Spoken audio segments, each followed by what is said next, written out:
പെരുവനം ഗ്രാമത്തിലെ ആറാട്ടുപുഴ ക്ഷേത്രത്തിൽ നിന്നാണ് തൃശൂർ പൂരത്തിന്റെ ചരിത്രം ആരംഭിക്കുന്നത്. ആ ചരിത്രത്തിന് 1400-ലേറെ വർഷങ്ങളുടെ പഴക്കവുമുണ്ട്. തൃശൂർ എന്ന നാടുണ്ടാകും മുമ്പ് ആറാട്ടുപുഴ പൂരമുണ്ടായിരുന്നു. 108 ക്ഷേത്രങ്ങൾ ചേർന്ന പൂരം. ശക്തമായ മഴ കാരണം ഒരിക്കൽ തൃശൂരിലെ ഉപഗ്രാമങ്ങൾക്ക് പൂരത്തിനെത്താനായില്ല. തുടർന്ന് തൃശൂരിൽ നിന്നുള്ള പൂരങ്ങൾ നിലച്ചു. ഇത് കണ്ട് കൊച്ചി രാജാവായിരുന്ന ശക്തൻ തമ്പുരാൻ രൂപകൽപ്പന ചെയ്തതാണ് ഈ പൂരം. 230 കൊല്ലത്തോടൊക്കെ ചരിത്രമുണ്ട്.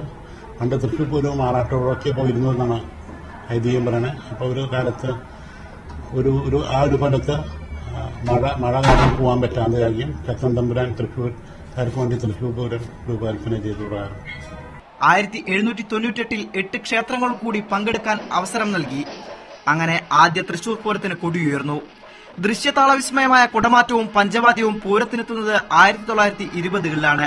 പിന്നെ 218 പതിപ്പുകളിലും മലയാളികളെ തൃശൂർ പൂരം വിസ്മയം കൊള്ളിച്ചുകൊണ്ടിരുന്നു. സൗമേഷ് പെരുവല്ലൂർ, മീഡിയ 1, തൃശൂർ.